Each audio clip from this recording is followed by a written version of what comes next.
Assalamualaikum warahmatullahi wabarakatuh. Salam sejahtera, sahabat Ampu tutorial dimanapun kalian berada. Semoga dalam keadaan sehat selalu dan tetap semangat.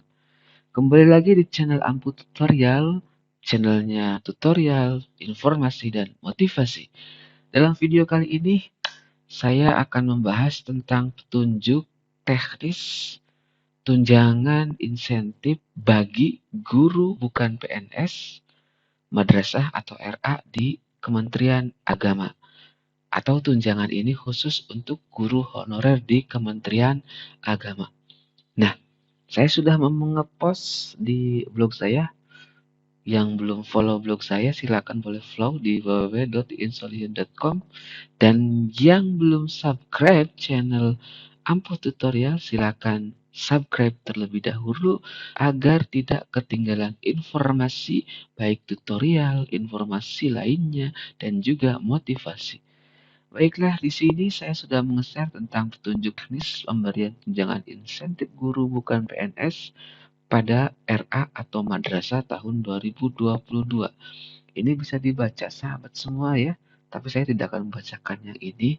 Saya akan membacakan beberapa poin-poin penting yang ada di juknis tunjangan insentif ini. Sahabat semua kalau pengen mendownload juknis lengkapnya tinggal klik di sini, nanti akan keluar juknisnya.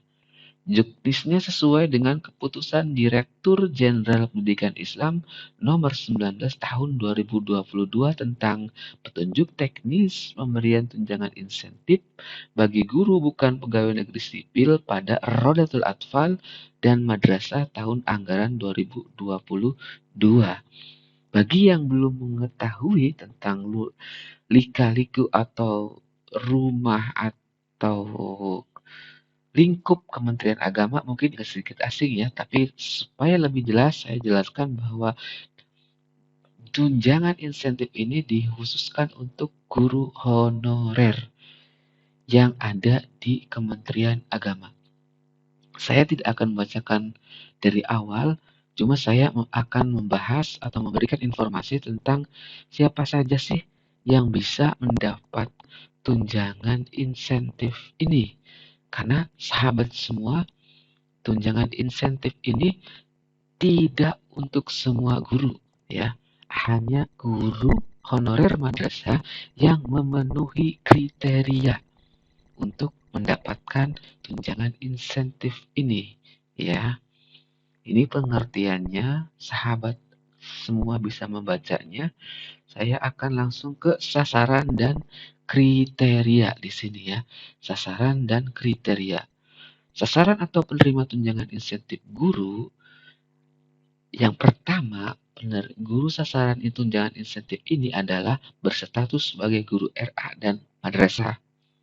Yang kedua, sasarannya tentu bukan PNS, bukan CPNS, dan atau bukan PPPK pada Kementerian Agama atau instansi lainnya. Kemudian kriterianya yaitu pertama, guru honorer tersebut aktif mengajar di RA, MI, MTS, atau MA atau MAK Madrasah Aliyah Kejuruan. Dan guru tersebut terdaftar di program Simpatika, Sistem Informasi Manajemen Pendidik dan Tenaga Kependidikan Kementerian Agama. Nah, kalau sahabat semua ada guru-guru baru di RA atau madrasahnya, MI, MTS, MA-nya, dan belum dimasukkan ke Simpatika, mohon jika memang sesuai dengan kebutuhan di madrasah atau di RA-nya, segera dimasukkan. Karena nanti kalau orang Sunda bilang karunya, kalau tidak segera dimasukkan nanti bisa kehilangan haknya yang seharusnya dia dapatkan. Yang kedua, kriteria yang kedua, belum lulus sertifikasi, bagi yang sudah tidak akan mendapatkan tunjangan insentif. Yang ketiga, memiliki nomor PTK Kementerian Agama atau yang disebut NPK. Ini hanya khusus ada di Kementerian Agama. Di Kemendikbud tidak ada yang namanya NPK. Dan atau nomor Unik Pendidik dan Tenaga Kependidikan atau NUPTK. Nah, kalau di Kemendikbud ini ada ya, di Kementerian Agama juga ada. Tapi sekarang yang baru-baru masuk ini nanti akan hanya ada NPK. Ya. NPK itu bisa keluarnya kapan? Nah, mungkin ada yang bertanya ya. NPK itu bisa keluar setelah guru-guru semua dimasukkan ke sistem Simpatika, kemudian nunggu dulu 4 semester aktif di Simpatika, baru nanti secara otomatis akan keluar. Kalau 4 semester arti nunggu 2 tahun dulu, nanti pasti akan keluar nomor PTK Kementerian Agamanya. Biasanya ketika mencetak kartu PTK, itu setelah 2 tahun pasti akan muncul nomor NPK-nya. Yang keempat, kriteria yang keempat adalah guru yang mengajar pada satuan administrasi pangkal atau setbingkal binaan Kementerian Agama yang tadi ya, di RA, MTS, MA, dan MAK. Di luar itu tidak bisa, atau bisa jadi juga ada tunjangan insentif bagi guru agama. Ini kan masih binaan Kementerian Agama yang ngajarnya di sekolah umum, itu juga bisa. Tapi lingkupnya ingat, sekolah umum sistemnya di bawah naungan Kementerian Agama tapi beda bidang. Kemudian madrasah beda bidang juga. Kalau di madrasah bidangnya di bidang madrasah, kalau guru PHI di sekolah umum bidangnya pendidikan agama Islam. Atau kalau lingkup potennya ada kasih pendidikan madrasah, ada seksi pendidikan madrasah, ada seksi pendidikan agama Islam. Nah, itu bagian-bagiannya ya. Yang kelima, kriteria yang kelima, berstatus sebagai guru tetap madrasah. Apa sih? Yaitu guru bukan PNS yang diangkat oleh pemerintah atau pemerintah daerah, kepala madrasah negeri, dan atau pimpinan penyelenggara pendidikan yang diselenggarakan oleh masyarakat untuk jangka waktu paling singkat 2 tahun secara terus-menerus dan tercatat pada satuan administrasi pangkal di madrasah yang memiliki izin pendirian dari Kementerian Agama serta melaksanakan tugas pokok sebagai guru dan diprioritaskan tahun 2022 ini bagi guru yang masa pengabdiannya lebih lama, dibuktikan dengan surat keterangan lama mengabdi. Berarti di sini guru tetap madrasah. Ada guru tetap madrasah di yayasan, maksudnya ini ya, kalau pimpinan penyelenggara pendidikan yang diselenggarakan oleh masyarakat, berarti ini yayasan, guru tetap atau guru tidak tetap GTT di madrasah negeri. Seperti itu sahabat. Dan ingat di sini diutamakan untuk guru yang mengabdinya lebih lama. Itu yang diprioritaskan ya, dibuktikan dengan surat keterangan lama mengabdi. Biasanya ada SK awal, ada SK akhir. Kemudian yang kriteria keenam, memenuhi kualifikasi akademik S1 atau D4. Karena sahabat semua harus tahu ya, ketika ada guru yang dimasukkan di sistem informasi Kementerian Agama atau sistem manajemen pendidikan Kementerian Agama, Simpatika, kalau dia belum S1, dia tidak akan masuk ke dalam jenis tenaganya guru ya. Ingat, kalau dia belum S1, dia tidak akan bisa masuk sebagai guru di sistem Simpatikanya. Masuknya kemana? Masuknya akan ke tenaga tata usaha. Ya, dan tenaga tata usaha belum ada juklak-juknis tentang pemberian tunjangan insentif bagi tenaga tata usaha. Sementara baru guru. Kemudian kriteria ketujuh, memenuhi beban kerja linear.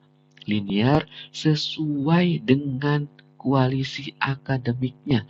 Minimal 6 jam tatap muka di satbingkalnya. Seperti itu. Minimal 6 jam. Ya, sahabat ada yang sarjana bahasa Indonesia, ngajarnya bahasa Indonesia, minimal bahasa Indonesia 6 jam sudah bisa dibayarkan. Kalau memang kriterianya memenuhi persyaratan. Kemudian yang kedelapan, bukan penerima bantuan sejenis yang dananya bersumber dari DIPA Kementerian Agama. Karena sahabat semua harus tahu ya, kalau sahabat sudah menerima bantuan sejenis yang sama-sama dari Kementerian Agama, itu pasti akan tertolak oleh sistem dari tunjangan insentif Maka kalau sama-sama mendapatkan bantuan dari DIPA Kementerian Agama, harus memilih salah satu. Seperti itu. Kriteria yang kesembilan, sahabat, belum usia pensiun atau belum usia 60 tahun. Kalau sudah 60 tahun, tunjangan insentif tidak bisa didapatkan lagi. Masih hampir sama dengan tunjangan profesi guru ya atau sertifikasi. Kalau sudah pensiun tidak bisa mendapatkan sertifikasi lagi. Yang ke-10 tidak beralih status dari guru RA dan madrasah. Sudah pasti ya.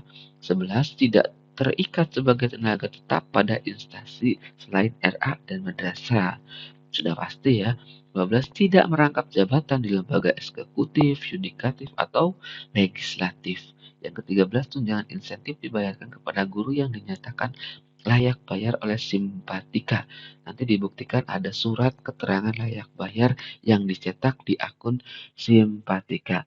Nanti dalam video berikutnya kita akan membahas di mana sih letak menu di simpatikanya ya sahabat. Untuk sementara ini adalah sudah turun petunjuk teknisnya tentang pemberian tunjangan insentif bagi guru pegawai negeri sipil di RA dan di madrasah tahun anggaran 2022. Ketika sudah muncul juknis ini, berarti sahabat semuanya, mohon saya pasti ini akan segera turun tunjangan insentif. Dan yang perlu diingat sahabat semua, di sini ada mekanismenya ya. Untuk 2022 ini ada mekanisme pelaksanaan. Di sini penetapan penerima ada, kemudian penyaluran tunjangan insentif. Nah, di sini mungkin sahabat masih bertanya-tanya. Di sini sudah dijelaskan bahwa penyaluran tunjangan insentif tahun ini 2022 ini, penyaluran tunjangan insentif dilakukan dalam 2 tahapan pada setiap semester. Jadi kalau waktu dulu-dulu biasanya tiap bulan kadang kita cair atau tiap 3 bulan sekali atau 4 bulan sekali, tapi tahun 2022 ini dilakukan 2 tahap di setiap semesternya. Apakah di awal atau di akhir itu tergantung nanti bagaimana keadaan dari Kementerian Pusat. Nominal tunjangan insentif ya sahabat. Di sini besaran tunjangan insentif adalah masih sama Rp250.000 per orang per bulan disalurkan dalam 2 tahapan pada setiap semester. Di sini ada keterangan lagi sahabat, tiap guru yang memenuhi kriteria dan persyaratan sebagaimana diatur dalam petunjuk teknis ini menerima tunjangan insentif Rp250.000 per bulan sesuai dengan anggaran yang tersedia di tahun anggaran berjalan atau ongoing meskipun mengajar pada 2 RA dan madrasah atau lebih. Kalau ngajarnya di 2 RA atau 2 madrasah tetap yang dibayarkan cuma 1 ya. Seperti itu dan ini anggaran berjalan ongoing. Ya, sesuai dengan anggaran. Ketika anggarannya masih ada bisa dibayarkan full, ketika anggarannya mungkin tidak memenuhi, mungkin ada beberapa yang tidak dibayarkan full seperti itu ya. Kurang lebih seperti itu sahabat. Penyaluran tunjangan insentif diberikan kepada guru secara akuntabel, transparan, dan kredibel. Nah, ini sahabat semua bisa dibaca, di-download di blog saya, silakan. Yang jelas, informasi hari ini setelah video yang kemarin saya memposting video tentang tunjangan insentif guru bukan PNS akan segera cair. Nah, ini sudah ada lampu hijau lagi. Petunjuk teknis sudah ada. Maka kita tinggal bersabar nanti di Simpatika akan ada menu layak bayarnya. Demikian sahabat semua, video kali ini tentang informasi petunjuk teknis pemberian tunjangan insentif bagi guru madrasah bukan PNS tahun 2022. Semoga bermanfaat. Jangan lupa subscribe, like, komen-komennya silakan yang ingin bertanya. Dan jika video ini bermanfaat, silakan boleh di-share ke sahabat-sahabat semuanya di seluruh Indonesia. Terima kasih banyak. Assalamualaikum warahmatullahi wabarakatuh. Tetap semangat. Salam hebat.